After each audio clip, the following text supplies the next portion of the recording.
প্রথমে আমি চলে এসেছি সায়দাবাদে। আর সায়দাবাদ থেকে কিভাবে যাব এটা বিস্তারিত আপনাদের জানাবো। আজকের উদ্দেশ্য হচ্ছে গোপালগঞ্জে। আর গোপালগঞ্জ পুলিশ লাইন পর্যন্তই যাব। সেক্ষেত্রে কিভাবে গেলে সুবিধা হয় তার ডিটেলস আপনাদের জানাবো। আমি কিন্তু আপনার আসি হচ্ছে সায়দাবাদে, কিন্তু সায়দাবাদে এই পাশটা আসছি আপনার বলা যায় যে হুজুরবাড়ি গেট, কিন্তু সেদিকে কোনো কাউন্টার পাই নাই। সেক্ষেত্রে হাঁটতে হাঁটতে সামনে যাচ্ছি জনপথের দিকে। দেখা যাক হয়তো বা গাড়ি পেয়ে যাব। কারণ টুঙ্গিপাড়া যদি যাই তাহলে আপনার যেতে হবে হচ্ছে খুলনার যে রোডটা, মানে পদ্মা সেতু পার হয়ে যেতে হবে। সেক্ষেত্রে তাড়াতাড়ি যেতে হবে, আমার উদ্দেশ্য হচ্ছে তাড়াতাড়ি যাওয়ার। তো সেক্ষেত্রে আমি একটা কাউন্টারে গেছিলাম এবং তারা বলতেছে যে আপনারা এই জায়গা থেকে উঠবেন, দেন হচ্ছে অন্য ওই জায়গা আপনার নামা দিবে দোলাইপাড়, সেই জায়গা থেকে সরাসরি গাড়ি আসবে উপর থেকে, আর আপনারা ওই জায়গা থেকে যেতে হবে। তো আমি এত ঝামেলাটা কেন নিব, আমি দোলাইপাড় চিনি। তো সেক্ষেত্রে আমি আর কিছুক্ষণ পর হয়তো বা হাঁটতে হাঁটতে সামনে যাব জনপথে, জনপথ থেকে আপনার রিক্সা যোগে আমি ধুলাইপাড় চলে যাব। ধুলাইপাড় যেয়ে তারপর আমি রানিং গাড়ি যা পাবো এটা দিয়ে চলে যাব, তাহলে এটা বেটার হবে, বেস্ট হবে। যার কারণে ওদের কথা আমি করলাম না। কারণ এই জায়গায় অনেক সময় বসে থাকতে হবে, আমাকে টিকিট দিবে, গাড়ি আসবে, দেন হচ্ছে উঠতে হবে, তারপর হচ্ছে ভিতর থেকে আবার লোকাল গাড়ি আসবে, সেই গাড়িতে করে ধোলাইপাড় নিয়ে যাবে। তো সেক্ষেত্রে আমি এত ঝামেলা না করে এই জায়গা থেকে আমি একটা এবার রিক্সা নিব।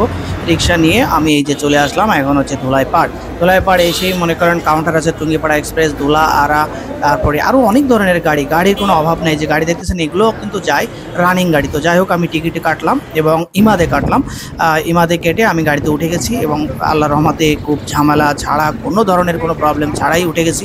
কারণ হচ্ছে সাথে সাথে গাড়ি পাইছি, আমি কিন্তু কোনো লেট করি নাই, একেবারে ঝামেলা ছাড়াই বলা যায়। কারণ হচ্ছে এই গাড়িগুলো বেশিরভাগ হচ্ছে আপনার আসে হচ্ছে গুলিস্তান থেকে। তো গুলিস্তান আসলে হানিফ ফ্লাইওভার উপর থেকে আসে, সেক্ষেত্রে সময়টা সেভ হয়। কারণ আমি যেহেতু নিচ থেকে আসছি সায়দাবাদে, এসে ভাবছিলাম প্রথম অবস্থায় আমরা ভালোভাবেই যাব, কিন্তু তারা আমাকে টোটাল ডিরেকশন দিচ্ছে এরকম যে আপনি টিকিট কাটবেন, বসবেন, দেন হচ্ছে গাড়ি আসবে, তারপর হচ্ছে আপনাকে এই জায়গা থেকে লোকাল গাড়িতে পাঠিয়ে দিব ধুলাইপাড়, তারপর সেই জায়গা থেকে আমরা যেতে হবে। তো যার কারণে এত ঝামেলা না করে, আর কখন গাড়ি আসবে, আরও জ্যামে পড়লে তো আরও অবস্থা খারাপ, সেক্ষেত্রে আমি ঝামেলাটা না নিয়ে আমি সরাসরি কিন্তু চলে গেছি ধুলাইপাড়। আর ধুলাইপাড় থেকেই আপনার গাড়িটা আসলো এবং গাড়ি আসার সাথে সাথে রানিং গাড়িতে আমি যা পাইছি এটা দিয়ে চলে যাচ্ছি। তার মানে আমার কিন্তু এই জায়গায় সময় লাগবে মাত্র 2 থেকে কত মেবি 2.5 ঘন্টা, তার ভিতরে আমি চলে যেতে পারবো গোপালগঞ্জ পুলিশ লাইনে। দেখা যাক, অল এভরিথিং আপনাদের জানাবো, সাথে থাকবেন। তো যাই হোক, আমি আপনাদের সাথে শেয়ার করতে করতে আমি কিন্তু পদ্মা সেতুতে উঠে গেছি এবং পদ্মা সেতু পার হচ্ছি। এটা বেশি সময় লাগে না, কারণ যদি আপনি রানিং গাড়িতে আসেন এবং তাড়াতাড়ি আসেন তাহলে 40-45 মিনিটের ভিতরেই আপনি পদ্মা সেতু পার হয়ে চলে যেতে পারবেন। কিন্তু ভিতরে গেলে হয় কি, একটু জ্যাম থাকে, আসতে একটু কষ্ট হয়, সে কারণে ভিতরে না যাওয়াটাই ভালো। মানে যারা রানিং তাড়াতাড়ি যেতে চায় তাদের উদ্দেশ্যেই বলতেছি। গুলিস্তানে এসেও মনে করেন এরকম। আর যদি আমি ধুলাইপাড় আসি তাহলে সব প্রান্তের গাড়ি কিন্তু এই রাস্তা দিয়ে যাবে। আপনি সে বলেন গ্রিন লাইন, সে বলেন যদি আপনি নামি দামি হানিফ, অ্যানা, দেন হচ্ছে যে টুঙ্গিপাড়া এক্সপ্রেস, মানে গাড়ি তো এই রাস্তা দিয়ে যাবে ধুলাইপাড় হয়ে। সেক্ষেত্রে ধুলাইপাড়ে এসে দাঁড়াইলেই কিন্তু তারা এসেই টিকিট কেটেই আপনি চলে যেতে পারবেন। মানে রানিং অবস্থায় কোনো বসাবসি নাই, কোনো সময় নষ্ট করা নাই, এসেই গাড়ি পাবো, গাড়িতে উঠে চলে যাব। তার মানে আমার সময় চলে যাবে 2-2.5 ঘন্টার ভিতরে আমি গোপালগঞ্জ পৌঁছায় যেতে পারবো। তো এটাই হচ্ছে মূল আপনাদের জানানোর উদ্দেশ্য, যে যদি তাড়াতাড়ি যেতে চান তাহলে আপনাকে এভাবে যেতে হবে সময়টা বাঁচানোর জন্য।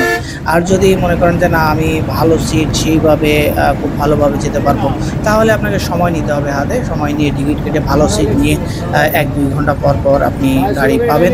এবং আর যদি ধুলাইপাড়া আসেন তাহলে সবসময় গাড়ি পাবেন, মানে ঘুরে ফিরে গাড়ি আপনার কাছে চলে আসবেই। আর যদি আপনি নির্দিষ্ট কোনো কাউন্টারে থাকেন তাহলে 1 ঘন্টা পর পর দেখা যাচ্ছে গাড়ি আপনি পেয়ে যাবেন, সেক্ষেত্রে আপনার সময়টা একটু লস হবে। তো গোপালগঞ্জে যাওয়ার জন্য এটা হচ্ছে বেস্ট ওয়ে, এবং তাড়াতাড়ি যাওয়ার জন্য খুব তাড়াতাড়ি। তো আমি যেহেতু আজকে ভাবছিলাম যে খুব তাড়াতাড়ি যাব, ফাস্ট যাব, এই কারণেই হচ্ছে আমি চলে আসছিলাম।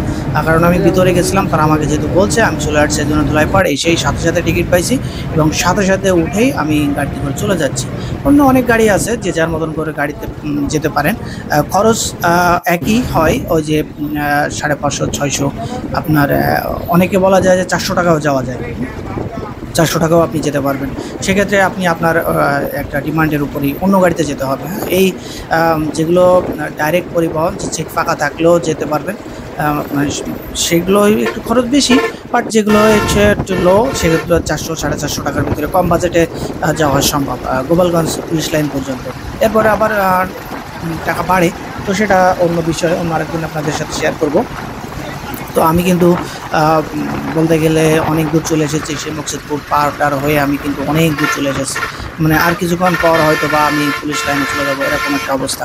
তো পুরো ভিডিও দেখাইতে গেলে আপনার সময় লাগে 2-2.5 ঘন্টা, কিন্তু আমি সব কিছু ওভারঅল আপনাদের সাথে শেয়ার করার জন্য শর্টে আমি আপনাদের দিয়ে দিলাম আজকের মতো, যাতে করে আপনাদের সুবিধা হয়। তো কথা বলতে বলতে আমি কিন্তু অলরেডি দেখেন আপনি চলে আসছি কিন্তু পুলিশ লাইনে।